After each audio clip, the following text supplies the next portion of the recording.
Welcome back to the Old Testament prophets. I'm Jerry. Last week we covered chapter 1 of Habakkuk, and we said Habakkuk was a colleague of what other prophet? Yes, Jeremiah. And this would be during the reign of King Jehoiakim and Zedekiah, terrible, ungodly, violent rulers in Judah. And the people of God were really challenged in this time by a wicked society. Now, what main characteristic of Habakkuk did we note? Do you remember? What did Habakkuk do a lot? Well, he asked questions of God. Boldly stated, like the disciple Peter, Habakkuk will speak his mind. And what was his first question of God concerning Judah? Yes, why is evil prevailing? Why aren't you doing something to stop all these expressions of evil? And what was the Lord's answer?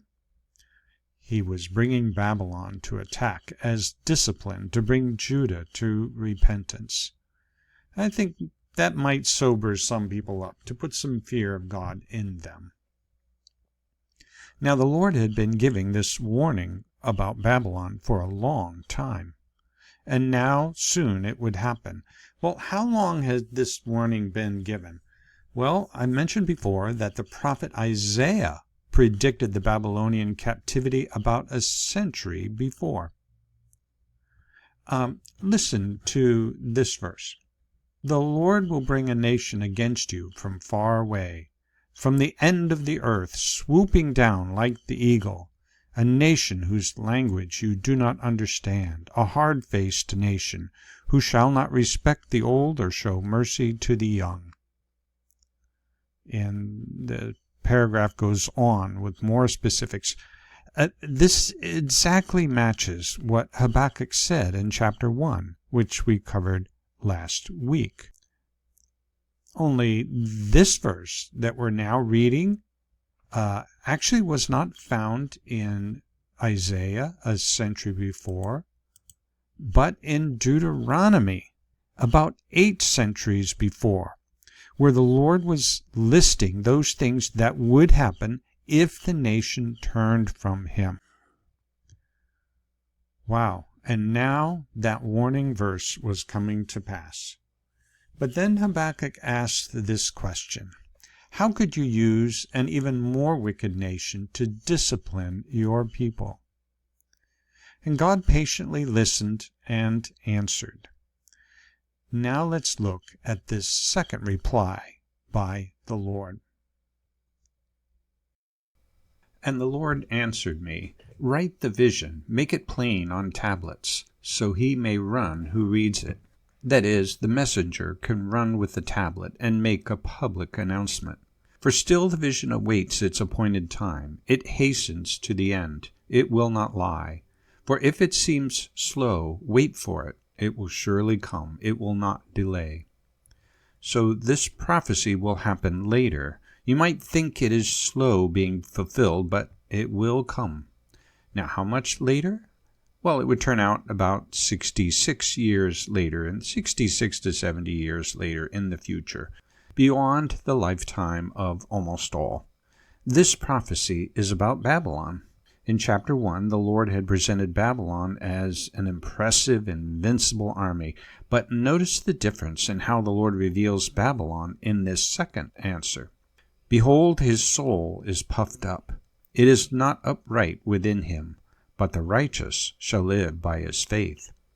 Babylon is living in the moment by their exploits and victories, very proud, to be contrasted with God's righteous remnant who live by faith in the Lord. Notice his faith, or we would say his or her. The emphasis is that it is a personal faith with each individual. And this answers Habakkuk's earlier thought that the Lord was not discerning between the righteous and the unrighteous. Well, yes, he does. God's presentation of the impressive Babylonian army should not be interpreted as God favoring them over Judah. This verse about faith is also quoted in Romans, Galatians, and Hebrews. Moreover, wine is a traitor, an arrogant man who is never at rest. His greed is as wide as Sheol. Like death, he has never enough. He gathers for himself all nations and collects as his own all peoples. The consumption of overmuch wine was never good in the Bible, and it is here pictured as an arrogant, restless man. The Babylonians drank a lot of wine, including in their military planning meetings. With some, too much drink makes them mellow, and with others they get feisty and aggressive. The Lord revealed that with the Babylonians, their overflow of wine contributed in some measure to their greed to conquer other nations. And they got away with their recklessness for a while, but we remember that the fall of Babylon about 70 years later took place during a drunken feast by the Babylonian king recorded in Daniel chapter 5. We'll get to that soon, Lord willing. And so in hindsight, wine was a traitor to Babylon. It helped influence them to be more reckless and arrogant that would ultimately cause their downfall. Shall not all these, that is, the conquered nations, take up their taunt against him, that is, Babylon, with scoffing and riddles for him, and say, Woe to him who heaps up what is not his own, for how long, and loads himself with pledges? The word woe here is the first of several leveled against Babylon. A woe is a keenly deserved judgment, often by God. All the victims will be murmuring and saying to themselves, Woe to the one, like Babylon, who steals from others to amass his vast wealth, who pledges or plans and promises to himself to steal more and more. That was like a common saying in society, or at least a truth commonly understood. Nobody can get away with that forever. It will catch up with a person or nation. Well, we have similar sayings. What goes around, comes around. Informed by Galatians 6, you reap what you sow. Or this more eloquent truism, the arc of the moral universe is long, but it bends toward justice. And that's by the abolitionist Theodore Parker in his long and slow work of working against slavery, and later quoted by Martin Luther King. Will not your debtors suddenly arise, and those awake who will make you tremble? Then you will be spoil for them. The debtors being the conquered by Babylon, paying tribute, owing allegiance. Babylon should remember the turning of the conquered against the conqueror. Assyria used to dominate Babylon until Babylon rose to overthrow their oppressor. And they would know that before Assyria there were the Sumerian and Akkadian empires. It's how things work in the history of nations, though most nations view themselves as the exception. Because you have plundered many nations, all the remnant of the peoples shall plunder you, for the blood of man and the violence to the earth, to cities and all who dwell in them. Survivors of your conquests will one day conquer you, Babylon. Why? Because of the bloodshed and violence to the earth and the cities and people. They are crying out for justice and vengeance. Woe to him who gets evil gain for his house, to set his nest on high, to be safe from the reach of harm. Here's another understood truth against evil gain. You cannot build your high nest from what you have plundered and expect to be safe. You have devised shame for your house by cutting off many peoples. You have forfeited your life, for the stone will cry out from the wall, and the beam from the woodwork respond. Woe to him who builds a town with blood and founds a city on iniquity. Babylon has constructed glorious buildings from all the plundered wealth. The blood of the slain was already crying from the ground. The ruined buildings were all crying out against Babylon, the perpetrator. The people themselves were murmuring that Babylon would someday be inflicted with the violence they were perpetrating on others. Now the very walls and beams of Babylon's fancy houses and buildings were joining in the chorus of condemnations against the marauder Babylon. Behold, is it not from the Lord of hosts that peoples labor merely for fire, and nations weary themselves for nothing? Now that's the ESV. The NIV translates, has not the Lord Almighty determined that the people's labor is only fuel for the fire, that the nations exhaust themselves for nothing? And I like the New English translation here. Be sure of this, the Lord of heaven's armies has decreed, the nation's efforts will go up in smoke, their exhausting work will be for nothing. These translations help us to see that the Lord is speaking generally about the exhausting labors of nations without God to make for themselves an enduring utopian kingdom. Babylon is one of many through history that illustrate this futile quest without God. Babylon's efforts to safeguard an enduring kingdom will eventually blow away like smoke. And so often the unraveling will come at the hands of other nations who happily take its prominent place. And so the last voice against Babylon is the Lord himself. Because this reckoning against Babylon is under the umbrella of what the Lord Almighty determined, of what the Lord of heaven's armies has decreed. So justice displayed within the flow of history isn't just an impersonal law within history, it comes by Almighty God. Habakkuk used the term Lord of hosts here, or as the NET translated, the Lord of heaven's armies, or the Lord's sovereign rule as king and commander over every civilization and every army. He is the King of kings.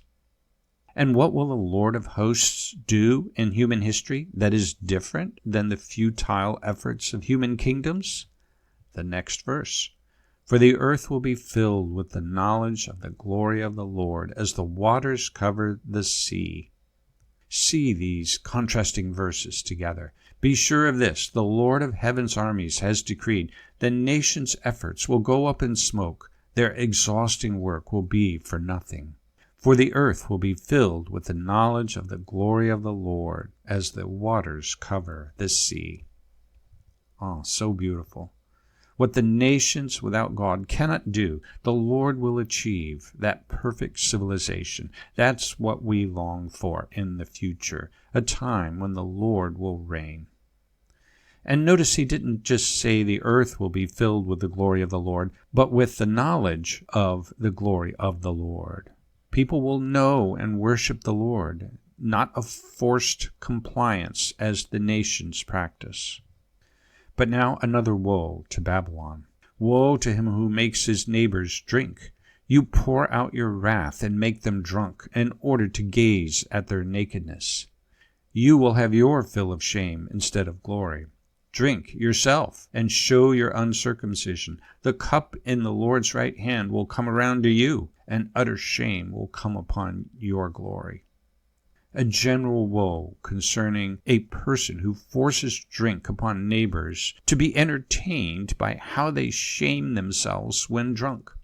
But then applied to Babylon, you pour out your wrath and make them drunk in order to gaze at their nakedness.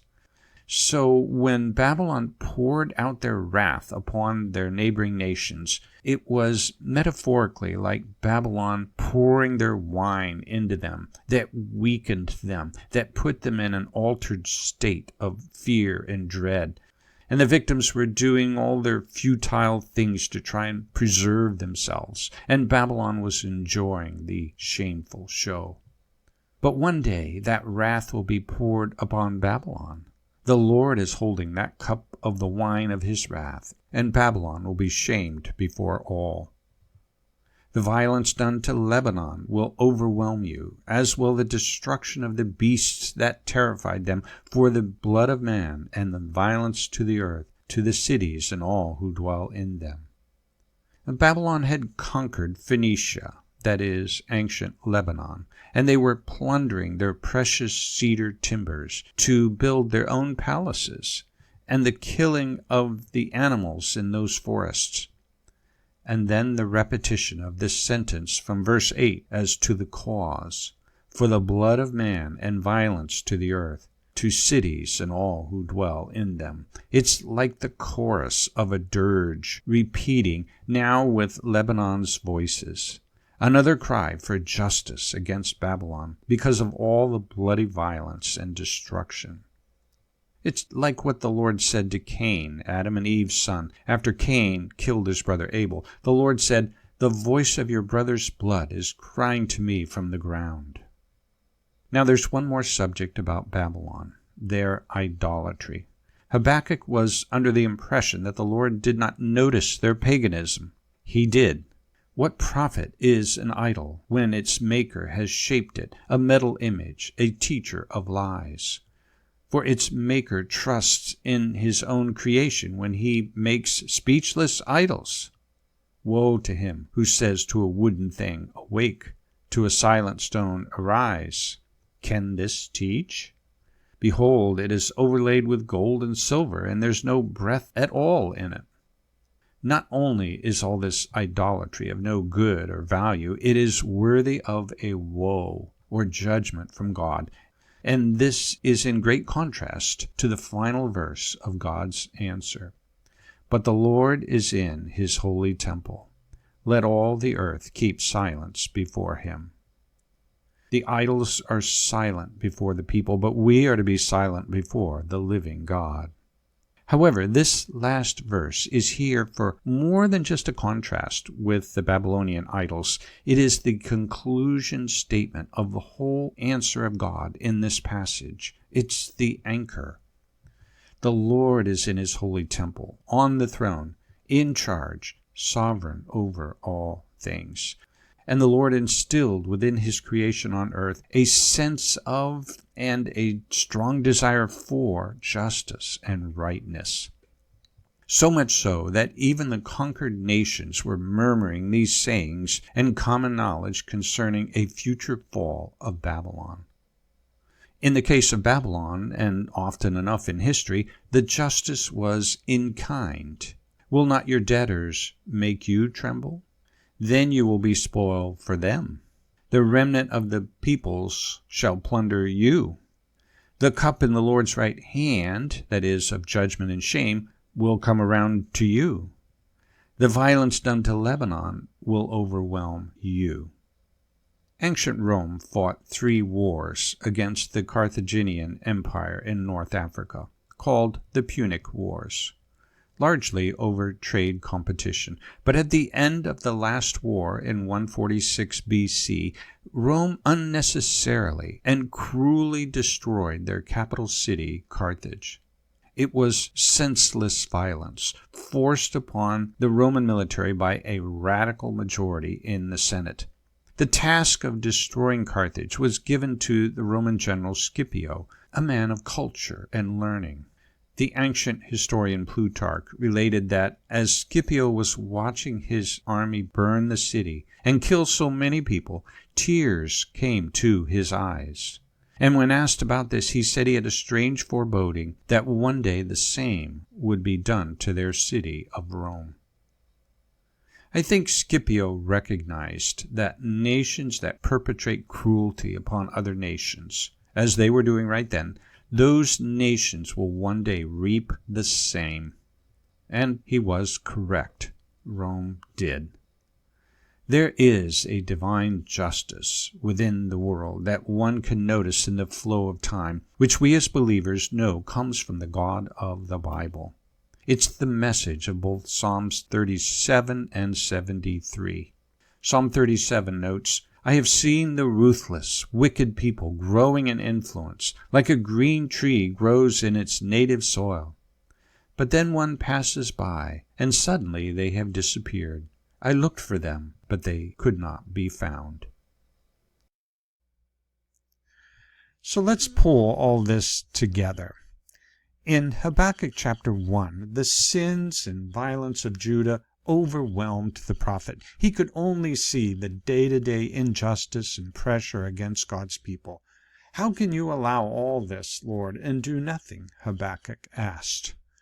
But then the Lord described the coming army of Babylon, which the Lord had been preparing.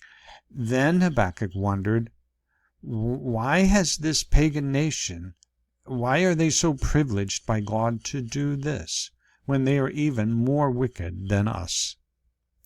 And so in the Lord's second answer, he lifted Habakkuk's vision above the nation Babylon to see how that in the future God will judge Babylon for all their violence against the other nations. He opens the ears of Habakkuk to hear how the conquered peoples and even nature itself were crying out for justice against Babylon and predicting it would happen. Reflections of a just God in his holy temple. And the Lord even lifted Habakkuk a little higher so that he could glimpse the whole of humanity's futile quest without God, not just individuals, but nations rising and falling, all exhausting themselves without God to achieve a lasting security or splendor.